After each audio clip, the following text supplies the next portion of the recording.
갈라디아서 4장 8절에서 20절 말씀입니다.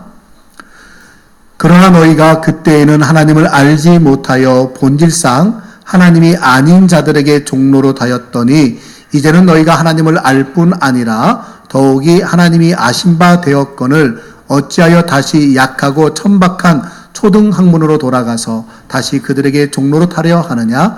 너희가 날과 달과 절기와 해를 삼가 지키니 내가 너희를 위하여 수고한 것이 헛될까 두려워하노라. 형제들아, 내가 너희와 같이 되었은즉 너희도 나와 같이 되기를 구하노라. 너희가 내게 해롭게 하지 아니하였느니라. 내가 처음에 육체의 약함으로 말미암아 너희에게 복음을 전한 것을 너희가 아는 바라. 너희를 시험하는 것이 내게 내 육체에 있으되 이것을 너희가 없이 여기지도 아니하며 버리지도 아니하고 오직 나를 하나님의 천사와 같이 또는 그리스도 예수와 같이 영접하였도다. 너희의 복이 지금 어디 있느냐? 내가 너희에게 증언하노니 너희가 할 수만 있었더라면 너희의 눈이라도 빼어 나에게 주었으리라. 그런즉 내가 너희에게 참된 말을 함으로 원수가 되었느냐? 그들이 너희에게 대하여 열심내는 것은 좋은 뜻이 아니요 오직 너희를 이간시켜 너희로 그들에게 대하여 열심을 내게 하려 함이라. 좋은 일에 대하여 열심으로 사모함을 받으면 내가 너희를 대하였을 때뿐 아니라 언제든지 좋으니라.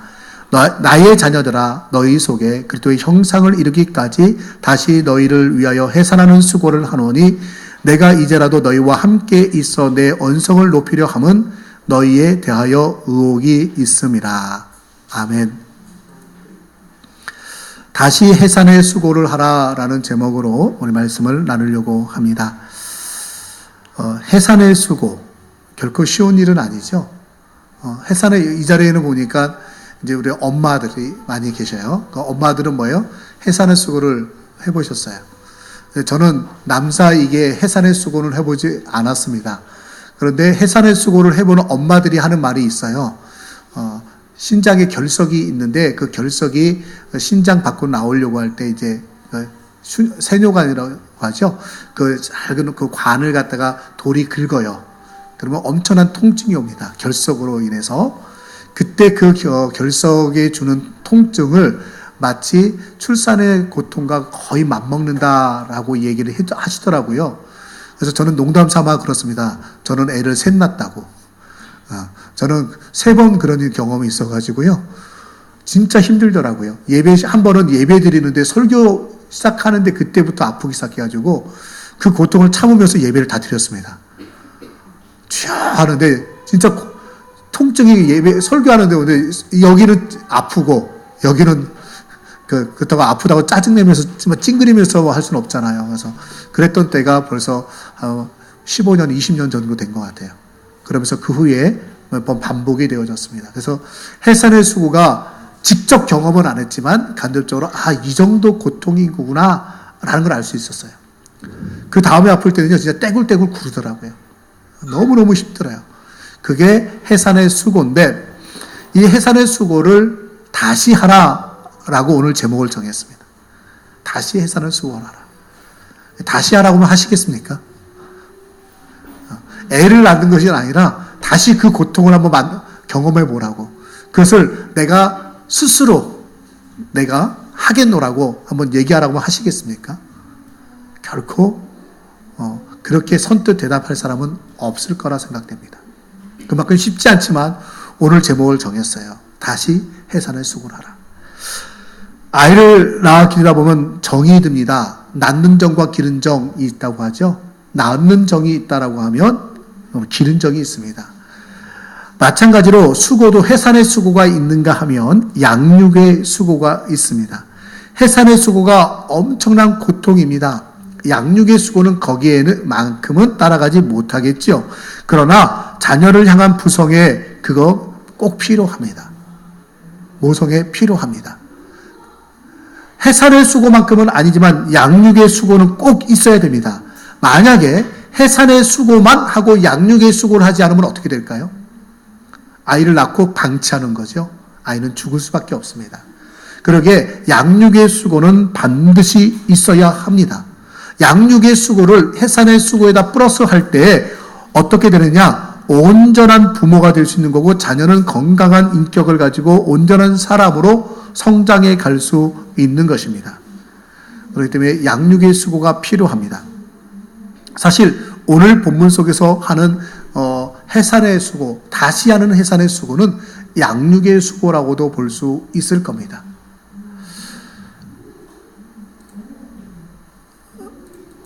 성경을 오늘 본문을 보게 되면요, 19절 마지막 절에 사도 바울이 그렇게 고백을 하거든요. 내가 다시 너희를 위하여 해산의 수고를 한다라고 기록을 하고 있습니다. 내가 다시 너희를 위하여 해산의 수고를 한다. 사도 바울이 고린도 교회를 향해서 해산의 수고를 하는 과정을 이야기를 합니다. 왜 그런 이야기가 나올까요? 이렇게 시작됩니다. 그러나 너희는 그때에는 이라고 시작을 하는데, 그때가 언제일까요? 그때에는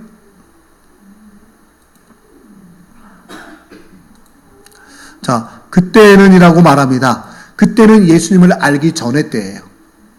예수님을 알기 전의 때에는 그들에게는 본질상 하나님이 아닌 자들에게 종로로 됐습니다. 하나님이 아닌 자들에게 종로로 됐어요. 하나님이 아닌 자들에게. 마귀의 자녀로 살았습니다. 근데 이제는 어떻게 되냐면 하나님을 알 뿐만 아니라 하나님의 종이 되어졌습니다. 하나님의 자녀가 되어졌습니다. 그걸 중생한다라고 하죠. 예수님이 니고데모를 만났습니다. 니고데모를 만났을 때 거듭남에 대한 이야기를 했어요. 그래서 니고데모가 뭐라고 표현하냐면 어떻게 니고데모가 예수님에게 다시 모태에 들어가서 다시 나올 수 있겠느냐라고 질문을 합니다. 성인이 엄마 뱃속에 다시 들어갔다 나온다는 건 불가능한 얘기지요. 그런 어리석은 질문을 합니다. 근데 예수님이 뭐라고 말씀하신 거예요? 우리가 엄마 뱃속을 비좁고 들어가는 것이 아니라 뭐 하는 거예요? 성적으로, 성령으로 거듭남에 대한 말씀을 하고 계시다라고 말합니다. 그래서 모든 사람은 육체적으로 어머니의 태로부터 태어나는 첫 번째 출산의 순간이 있다라고 한다면, 또 한편으로는 어떤 순간이 있는 겁니까? 예수님을 믿는 자들, 하나님의 나라를 유업으로 받는 자들에게는 믿음으로 말미암은 중생의 순간이 있습니다. 그런데 오늘 본문에서 사도 바울이 말하는 다시 해산의 수고를 한다는 얘기는 뭘까요? 예수를 믿고 거듭남의 수고로 끝난 것이 아니라 이 거듭난 자녀들이 성장해 가는데 다시 거듭나게 하는 만큼, 다시 해산을 해야 될 만큼 수고를 해야겠다는 거예요. 왜일까요?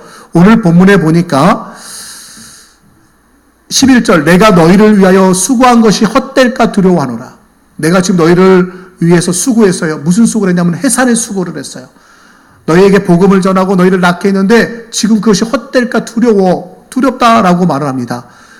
그러면서 20절을 마지막 말씀을 다시 한번 보게 되면요. 내가 이제라도 너희와 함께 있어 내 언성을 높이려 함은 너희에 대하여 의혹이 있습니다.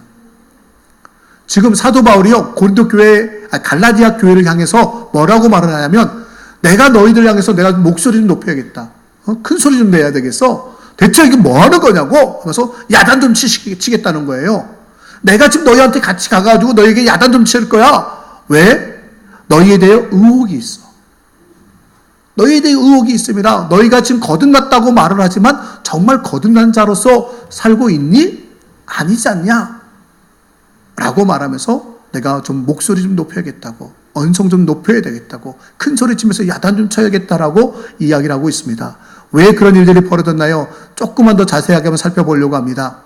13절에 내가 처음에 육체의 약함으로 말미암아 너에게 복음을 전한 것을 너희가 아는 바라. 복음을 전해서 거듭났어요. 그런데 사도 바울이 말하기를 내가 처음에 너에게 복음을 전할 때 육체의 약함으로 말미암아 라는 표현을 씁니다. 육체의 약함이라는 얘기는 뭐냐면, 사도 바울이 1차 복음 전도 여행을 다닐 때 그가 버가 지역에 가가지고 풍토병에 걸렸어요. 그리고 갈라디아 지역에 갔는데, 갈라디아 지역은요 고원지대입니다. 굉장히 높은 지역이에요. 고원지대다 보니까 그곳에 갔을 때 심한 두통이 생기고, 또 두통과 함께 간질 증세까지 나타났습니다. 그러니까 사도 바울을 보면 총체적으로 문제가 좀 많아요. 사도 바울은 본래 눈에 안질이 있죠. 그 두통이 있죠. 지금 간질 증세가 있죠. 풍토병에 걸렸죠. 그러니까 완전히 환자 중에 중환자예요. 갈라디아 지역에 도착했을 때 환자 중에 중환자로 도착을 해서 거기서 뭘 했냐? 제대로 자기 몸도 가누지 못하는 사도 바울이 그곳에서 그래도 뭘 했냐면 해산의 수고를 한 거예요. 복음을 전했어요. 복음을 전했어요. 예수 믿어야 됩니다. 예수 믿어야 됩니다. 하면서 예수님에 대해서 전했다는 거예요.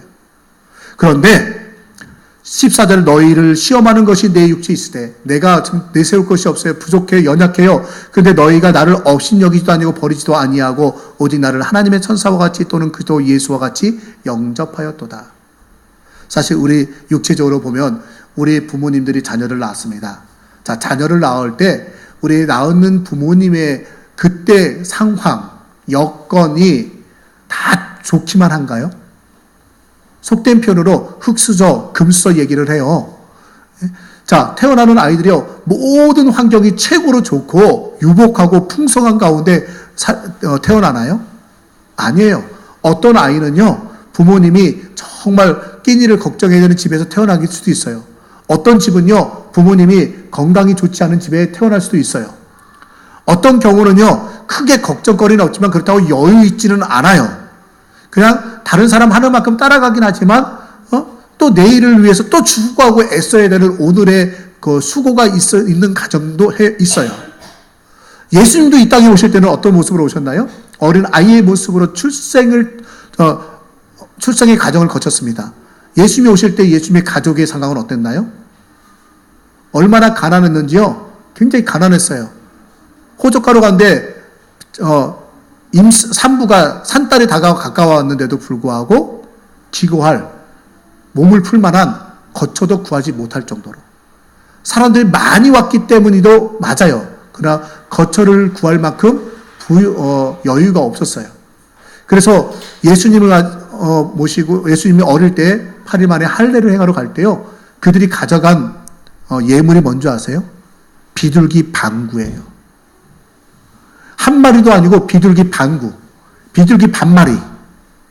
비둘기 반마리는요, 최빈층, 가장 가난하고 가난한 사람이 드리는 예물이에요. 왕이나 선자 같은 경우는요, 소를 드립니다. 좀 어느 정도 귀족이거나 돈이 많이 있고 부자들은요, 더 이제 양이나 염소들을 드리고요. 그렇습니다. 그리고 일반 서민들도 다 양을 잡아요. 그런데 가난한 사람은요, 비둘기예요, 비둘기. 너 들에 가가지고 산에 가가지고 비둘기라도 잡아서 드려라. 예수님의 부모가 그랬습니다. 가난하게 짝이 없는 가정에 태어났어요. 그런데 여러분, 부모님이 가난하고 힘들고 어렵고 육체적으로 연약한 가운데서 우리들을 출산하셨다. 우리가 태어났다라고 했을 때 그러면 그 부모는 무시해도 되나요? 아니죠. 사도 바울은 영적으로 낳은 자녀들에 대해서 갈라디아 교회에 대해서 이야기를 합니다. 너희가 나를 업신여기지도 아니하고 버리지도 아니하고 나를 하나님의 천사와 같이 또는 그리스도 예수와 같이 영접하였다는 거예요. 여러분, 내가 우리를 낳아준 부모님의, 첫째는 육신의 부모님에 대해서 어떤 마음을 가져야 될까요? 다른 부모와 관계에서 비교해서 잘났고 못났고를 따지나요? 아니에요. 어릴 때는 내 부모가 어떤 환경을 갖고 있는지, 건강이 어떤지 그런 거 전혀 생각하지 않아요. 관심도 없어요. 그냥 부모예요. 어린아이는요, 부모가 제일 좋아요. 우리 엄마 최고, 우리 아빠 최고지, 우리 엄마는 왜 아무개 엄마처럼 그러지 않아? 우리 아빠는 왜 아무개 아빠처럼 그러지 않아? 우리 집은 왜 큰 집에 안 살아? 이런 얘기 어린아이일수록 안 해요. 출생해가지고는요, 그냥 엄마가 최고, 아빠가 최고예요. 갈라디아 교회 성도들이 바울을 하나님의 천사와 같이 그리스도 예수와 같이 영접했대요. 최고로 받아들인 거예요. 지금 그가 가지고 있는 환경은 너무나도 열악한 환경입니다. 육체적으로 열악하기 짝이 없습니다. 그런데도 불구하고 뭐예요? 최고로 받아줬다는 거예요. 저는 오늘 그래서 어버이주를 맞이해서 이런 말씀을 드리고 싶어요. 우리 안에 초심을 회복하자. 내가 이제 나이가 들어서 내가 성장해서 여기 앉아있는 대부분이 내가 다시 결혼해가지고 가정을 이루고 나도 자녀를 낳은 부모가 되어 있어요. 그러나 나의 부모님이 아직도 계셔요. 내 부모님에 대해서 지금은 내가 나이가 들고 상황 판단하다 보니까 가끔 그런 생각을 해요. 옛날에 우리 엄마가 우리 아빠가 좀 더 좋았으면, 더 좋은 집에 살았으면, 나를 더 잘 가르쳤으면, 뭐 이런 얘기를 생각을 혹여나 하고 계십니까? 다른 부모와 비교하는 경우도 혹여나 있으십니까? 내가 어릴 때 좀만 이랬다면 하는 생각들이 있으십니까? 아니요. 더 내려가야 됩니다. 그보다 더 어린 시절로. 내가 태어났을 때 그냥 우리 엄마 아빠가 최고였던 때로. 그래서 뭐예요? 부모님을 하나님처럼, 그또 예수님처럼 영접했던 바울처럼 우리도, 갈라디아 교회 성도처럼 우리들도 우리의 부모님에 대해서 그런 마음을 가져야 합니다. 우리 엄마 최고, 우리 아빠 최고. 정말 감사합니다. 내게 생명 주신 것 감사합니다. 라고 우리가 한번 사랑을 고백하고 표현할 수 있는 오늘 하루가 되기를 원합니다. 정말 부모님이 없었다면 나는 아무것도 아니죠. 그리고 영적으로는 우리를 예수를 믿게 하신 분들이 있어요. 모태신앙일 경우는 부모님이기도 하고, 때로는 친구이기도 하고, 때로는 직장 동료이기도 하고, 때로는 잘 알고 지내는 이웃일 수도 있습니다. 어쩌면 지나가다가 그냥 나에게 복음을 전한 분이 있을 수도 있습니다. 그분 까닭에 내가 예수를 믿고 거듭나서 지금 이 자리에 와 있어요. 혹시 시간이 오랫동안 지났다고 해도 벌써 잊어버리고 있지는 않나요? 나로 예수를 믿고 거듭나게 하신 그분이 있었기에 내가 중생하여 거듭나 지금 예수를 믿고 있습니다. 그러기에 우리가 그때로 돌아가서 갈라디아 교회 성도들이 사도 바울을 마치 하나님의 천사처럼 예수님처럼 영접하고 받아들이고 인정했던 것처럼 내게 복음을 전해줬던 분, 나로 하여금 예수를 믿게 하셨던 분, 여러분 기억하시면서 그들을 향하여 고맙습니다 라고 최소한의 사랑의 고백을 한번 할 수 있는 또한 그런 하루가 되기를 원합니다. 내가 예수님처럼 하나님처럼 내가 대접하고 지금 못한다 할지라도 할 수만 있다면 뭔가 사랑을 표현할 수도 있었으면 더 좋겠다고 생각을 합니다. 그것이 우리가 가져야 될 초심이에요. 자, 그러면서 오늘 말씀을 다시 볼까요? 그런데 15절에 보니까 그들이 예수님처럼만 받아들인 게 아니라 너희의 복이 지금 어디냐? 내가 너희에게 증언하니 너희가 할 수만 있었더라면 너희의 눈이라도 빼어 나에게 주었으리라. 처음 복음을 전했을 때는요, 그들이 너무너무 좋은 거예요. 사도 바울 때문에 우리가 예수 믿고 이제 우리가 중생하고 내가 이제 하나님 나라 갈 수 있어, 구원받았어 하니까요, 자기들의 눈이라도 빼가지고 사도 바울에게 줄 만큼 그들은 최선을 다했어요. 내 눈이라도 빼주겠다. 정말 사랑하는 거죠. 정말 사랑하고 존경합니다. 그런데요, 16절에 전혀 다른 이야기를 합니다. 그런즉 내가 너에게 참된 말을 함으로 원수가 되었느냐? 처음에는요, 낳아주니까 고맙고요 그랬어요. 그런데요, 이제는 사도 바울이 갈라디아 교회를 향해서 이래라 저래라 너 그러면 안 돼, 그거는 옳은 것이 아니야 라고 말하니까요, 원수가 된 것처럼 반응을 하는 거예요. 이제 그만해요. 이제 바울 선생님은 떠나갔잖아요. 이제 그만하세요 라고 얘기를 하는 거예요. 그 뒤에 누가 왔냐면 이단을 섬기는 사람들이 왔고 율법주의자들이 와가지고 사도 바울을 막 비난하는 거예요. 그러니까 사도 바울이 말씀을 전하면 원수를 대하는 것처럼 합니다. 우리들의 자녀들도 그렇지 않나요? 사실은 자녀들이 엄마 아빠가 최고였어요. 그러다가 좀 크면 어린이집을 가고 유치원을 가게 됩니다. 그전에는 엄마하고 주로 생활을 하니까 엄마 말이면 다 들었어요. 그래서 엄마 아빠가 눈에서 시야에서 멀어지면 어떻게 해요? 불안해서 울어요. 자꾸. 그러다가 어린이집 가면 누구랑 주로 같이 생활하나요? 새로운 공동체에 딱 들어갔는데 거기에 최고의 권력자가 있더라고요. 누구죠? 선생님. 그 최고의 권력자이면서 최고의 존재예요. 내가 말하면 다 들어줘요. 심지어는요, 내게 먹을 거 간식도 줘요. 친구가 나를 괴롭히면요, 선생님한테 또록 달려서 선생님 아무개 나 때려요. 그러면 가가지고 야단도 쳐줘요. 내 대변자가 되고 나를 지켜주는 존재가 돼요. 그래서요, 어린이집 유치원 처음 가기 시작하면 애들이 그전에 엄마 말이면 꾹뻑 하던 애들이요, 애들이 바뀌어요. 선생님이 그러지 말라고 그랬단 말이야. 선생님이 이러도 된다고 했단 말이야. 선생님 말이 최고가 돼버려요. 이제 선생님 말, 엄마 말 안 들어요. 아니야, 그건 선생님이 그렇게 하는 게 그거는 그때 거기서 거지만 이거는 아니야. 엄마 말 들어. 아니에요. 이제 엄마 말에 등을 돌리기 시작합니다. 그러다가요, 선생님이 최고인 줄 알고 지내다가 보는데 실제적으로 선생님은 계속해서 나하고 주거니 받거니 하는 게 아니라 누가 내 옆에서 주거니 받거니 하면서 같이 시간을 공유하냐면 친구예요. 그리고 이제 초등학교, 중학교로 올라가면 이제 시간이 바뀌고 그러면서 선생님은 잠깐 나에게 오는 거고 친구는 계속 있게 돼요. 그래서 이제 누구의 말이 소중해져요? 친구 말이요. 친구들이요, 놀러 가자! 그럼 놀러 가는 거예요. 친구들이요, 제가 학생들 좀 이렇게 만나고 가르치는데 시험 기간이에요. 요번에 시험 기간이었거든요, 며칠 전에. 시험 기간인데 시험 전날인데 애들이 밤 9시에 축구하러 운동장으로 모인대요. 저는 상상이 안 돼요. 시험 전날인데, 최소한 딴 때는 놀더라도 시험 전날은 공부하는 흉내라도 내야 될 거 아니에요. 그래서 내가, 얘야, 너 내일 시험이지? 네! 그럼 공부 안 하니? 왜요? 오늘 놀 건데요?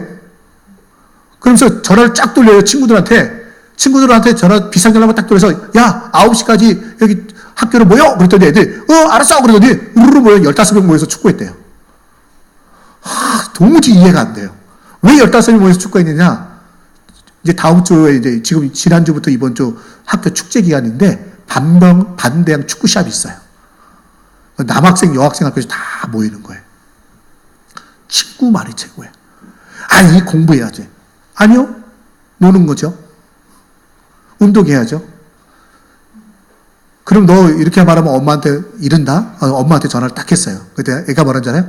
선생님 엄마한테 일렀죠? 됐어요. 엄마 말 안 들으면 돼요. 엄마 나한테 아무것도 아니에요. 그리고 가요. 제가 그것을 보면서 애들이 이제 부모의 말을, 때로는 선생님의 말을 말로 듣지도 않아요. 콧방귀도 안 껴요. 거기다 이제 이렇게 해야 된다 저렇게 해야 된다 가르치면 뭐라고 그래요?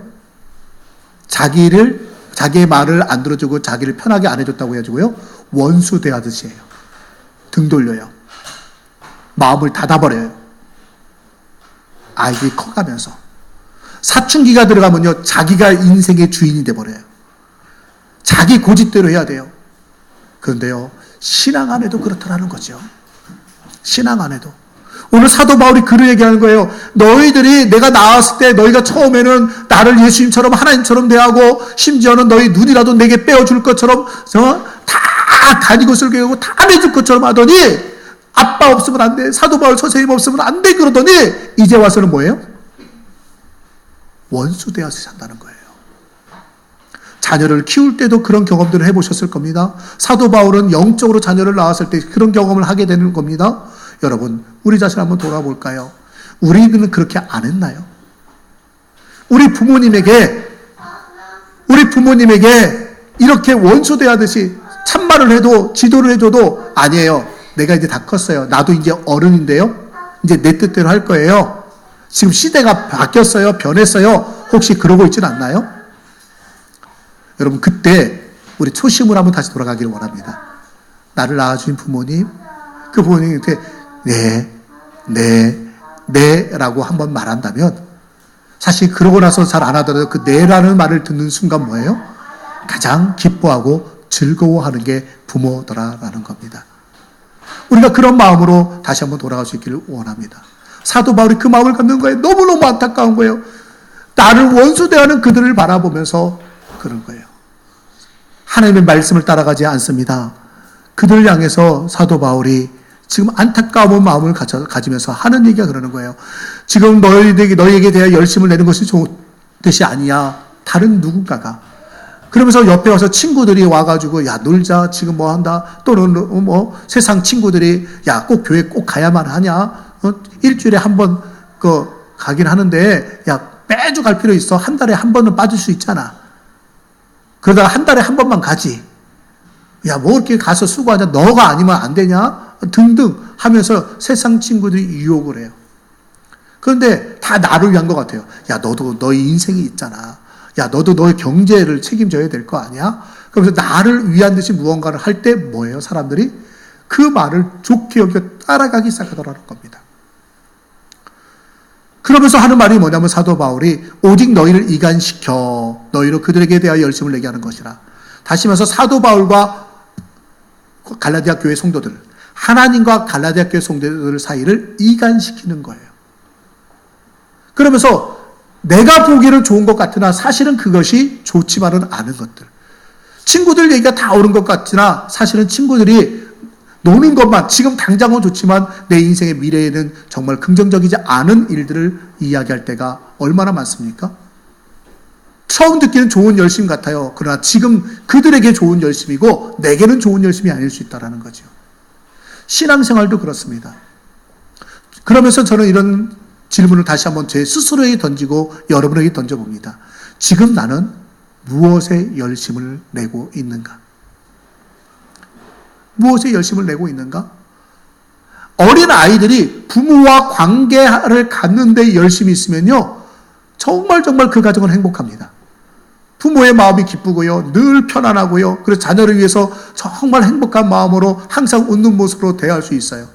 자녀들도 마찬가지이고요. 부모와 자식 간의 관계, 내가 부모를 생각하고 부모가 자식을 생각하는 그런 열심이 있어야 돼요. 신앙적으로 보면 어떤 열심입니까? 하나님 앞에 예배하는 열심, 하나님 앞에 기도하는 열심이 우리 가운데 있어야 돼요.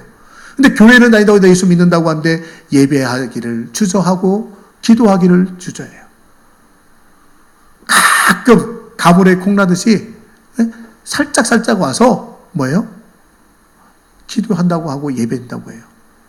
하나님 마음이 얼마나 답답하실까요? 내 열심이 어디에 있는가? 나를 위해서만 열심을 내는 것이 아니라 하나님을 위한 열심이 우리 가운데 필요합니다. 우리에게 생명을 주신 하나님, 그 하나님을 향해서 열심을 내고 관계를 가질 때에 하나님은 또한 우리를 기뻐하십니다. 그러면서 또한 우리를 낳으신 부모님에게 대해서도 우리가 지금 나이가 들어서 지금 내가 한 가정을 이루고 있지만은 내 부모님을 향해서 다시 한 번 열심을 냈으면 좋겠어요. 한 번 더 연락하고 한 번 더 찾아뵙고 한 번 더 같이 시간을 보내는, 그러면서 어머니의 아버지의 뜻을 들어보는 그러한 열심이 우리 가운데 있을 때에 우리가 정말 하나님 앞에서 아름다운 가정과 또한 관계를 만들어갈 수 있는 줄로 믿습니다. 그러면서 사도 바울은 이렇게 말합니다. 나의 자녀라 너희 속에 그때의 형상을 이루기까지 다시 너희를 위하여 해산하는 수고를 하노니 19절에 말합니다. 해산하는 수고를 언제까지 해야 될 거냐라는 거예요. 육체적으로 낳는 해산의 수고는 나음으로 그 순간 끝이죠. 복음을 전함으로 하는 거듭남의 해산의 수고도 복음을 전하는 순간으로 끝입니다. 그러나 양육하는 수고, 다시 하는 해산의 수고, 그 양육하는 수고예요. 그 수고는요, 언제까지 되어야 되느냐? 그리스도의 형상을 온전히 이룰 때까지, 그리스도의 장성한 분량이 충만할 때까지 우리는 가르치고 또 가르쳐야 돼요. 너 유치원까지 다 보냈어. 이제 초등학교부터 너 알아서 커. 그럼 될까요? 아니에요. 유대인들은요, 12살이 되면 성인으로 인정합니다.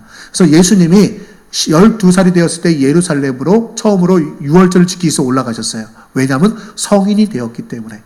성인이 되어서 첫 번째 유월절 지키러 간 거예요. 그리고 이 성경이 기록될 당시인 그 로마에서는요, 18세가 돼야 성인으로 인정을 합니다. 그런데 18세 성인이지만 사실은 18세보다 더 중요한 것이 있었어요. 14세까지는요, 아버지가 정한 몽학성생, 가정교사, 성경에는 몽학성생으로 나오거든요. 가정교사에 의해서 철저하게 가정교사가 가르치고 가정교사가 끌어나갑니다. 그리고 25세가 되면요, 가정교사의 영향력을 벗어나요. 14세가 지나면. 그런데 25세까지는 로마 당국에서 집정관을 정합니다. 다시 말해서 공동체, 집단 교육을 시키는, 요즘으로 학교일 수 있죠. 집단적으로 해서 집정관이라는 사람이 14세부터 25세까지 철저하게 그들을 가르치고 훈육합니다. 그리고 25세가 되면 성인식을 하는데, 그 성인식을 그때 하는 그 성인식의 이름이 리베랄리아입니다. 리베랄리아인데 리베랄이라는 단어가 뭐예요? 리버럴, 영어로 리버럴 자유라는 거, 리버티. 자유로운 또는 자유라고 하는 단어가 리베랄리아라고 하는 성인식이라는 단어에서 나온 거예요. 그 성인식이라는 게 뭐예요? 자유롭게 되어지는 시간이에요. 이제 25세가 돼서 이제 너가 온전한 성인이 되었구나, 이제 너 혼자 감당할 만하구나 라고 할 때 성인으로 인정해 주는 겁니다. 오늘 성경에서 말하는 다시 해산하는 수고는요, 육체적으로 나이가 돼서 20살이 되어서 성인이 되었다, 그 얘기를 하는 게 아닙니다. 육체적으로는요, 20살도 될 수 있고, 30살도 있고, 40살도 될 수 있어요. 그러나 영적으로 아직도 어린아이로 머물러 있다면, 영적으로 아직 성장하지 못하고 있다면, 영적으로 피터팬 증후군, 성장하지 못할 육체적으로 나이가 아무리 많이 먹어도 육체적으로 많이 들어도 정신적으로, 영적으로 어린아이로만 머물러 있다면, 그에게 필요한 것이 뭐냐? 다시 해산하는 수고라는 겁니다. 사도 바울이 다시 그들을 권면하게 했다는 거예요. 내가 너희를 다시 낳기 원한다. 지금 너희가 다시 과거로 돌아가는구나. 다시 옛사람으로 돌아가는구나. 이제는 다시 복음으로 돌아와야 돼. 그래서 하는 말이 뭐예요? 내가 이제라도 너희와 함께 있어 내 언성을 높이려 한다. 좀 큰 소리 좀 쳐야겠다. 때로는 아닌 거는 아니다라고 가르쳐야 된다는 겁니다. 사랑이요, 여러분 다 좋은 게 아니에요. 사랑한다고 받아주다 보면요, 사랑이 자녀들을 망치는 경우들이 많습니다. 사랑은 무한한 용납이 아닙니다. 온전한 사랑은요, 아닌 것은 아니라고 말할 수 있으면서 사랑을 베풀 때 그게 참 사랑이라는 것입니다. 잠언 29장 15절에 채찍과 꾸지람이 지혜를 주거늘 임으로 행하게 버려둔 자식은 어미를 욕되게 하느니라 라는 말씀이 있습니다. 저는 그래서 부모님들이 자녀들을 때로는 훈육한다고 하면서 채찍을 드는 거 또는 회초리를 드는 거 저는 필요하다고 생각합니다. 사랑이란 유혹에 빠져서는 안 됩니다. 훈육을 중단하면 안 됩니다. 잘못된 길로 가고 있다면 이제 가르쳐야 됩니다. 때로는 꾸지람으로, 때로는 채찍으로. 아니야 라고. 때로는 언성도 높여야 됩니다. 글로 가면 죽어. 그런데도 불구하고 가고 있어요. 저 멀리 좀 갔어요. 저 멀리 가는데 옆에서 큰 소리 내면 안 되니까 얘야 그쪽으로 가면 죽는다 라고 말하면 들릴까요? 아니에요. 심각해요. 곧 죽어요. 잘못돼요. 그러면 큰 소리로 불러야 되잖아요. 외쳐야 되잖아요. 얘야 하고 외쳐야 되잖아요. 사도 바울이 그 마음을 이야기하는 거예요. 내가 너희를 보는데 내 마음에 유혹이 있어. 너희가 지금 제대로 예수 안 믿고 있고 지금 정말 엉뚱한 길로 가고 있다고 그 생각이 나의 생각을 떠나지 않아. 그래서 내가 이 시간 너희에 대해서 언성을 높이고 싶다라고 말합니다. 큰 소리 치고 싶다라는 겁니다. 야단 좀 치겠다라고 말합니다. 그러면서 해산하는 수고를 하겠대요. 여러분 해산의 수고가 쉽지 않아요. 해산의 수고를 한다고 야단을 쳐보세요. 자녀들에 대해서 우리가 자녀들을 정말 내가 육체적으로 낳았습니다. 그 자녀를 예수 믿게 했습니다. 그런데 자녀들이 사춘기가 되어가면서 말을 안 듣기 시작해봐요. 여기는 아직 사춘기들 부모가 우리 오명환 집사님밖에 없나요? 잘 들어요, 말이요? 아직은 그래도 아직 덜 사춘기예요. 이제 좀 있으면 사춘기를 겪을 거예요. 사춘기 들어가 보세요. 잘 안 들어요. 그때요, 말해보세요. 얼마나 뺀일 되는지요. 이제는 콧방귀도 안 끼는 때가 좀 있으면 온다니까요. 품 안의 자식이에요. 좀 있으면 안 들어요. 몇 년 안 남았어요. 우리 그 자녀들을 향해서 어떻게 하실 거예요? 해산의 수고를 그때 가서 아낀다면 여러분 큰일 납니다. 저와 여러분, 우리의 자녀를 향해서도요, 해산의 수고를 아끼지 말아야 돼요. 양육하는 수고를 아끼지 말아야 돼요. 근데 그때 문제가 생겼을 때 가가지고 바로 잡으려고 하면요, 늦었어요. 힘들어요. 포기하거나 아니면 정말 뼈를 깎는 고통을 겪어야만 바로 잡을 수 있어요.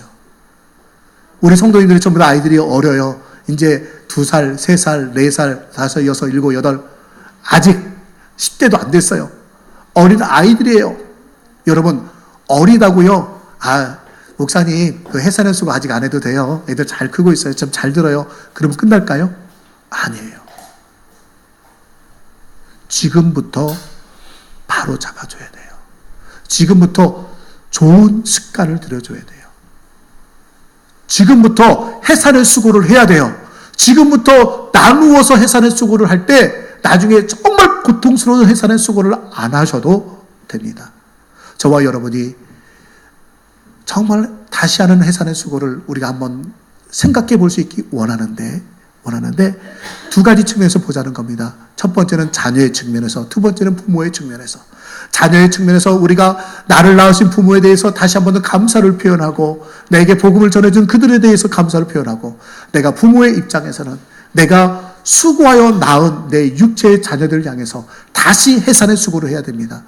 예수를 믿게 했습니다. 믿는 걸로 끝난 것이 아니라 교회를 나오는 것에 끝난 것이 아니라 그들이 믿음 안에 바로 자라서 정말 세상을 따라 다시 나아가지 아니하고 믿음 안에 거하여서 그리스도의 형상이 그 안에서 온전히 이루어질 때까지 저와 여러분이 해산의 수고를 감당하게 되기를 주님의 이름으로 축원합니다.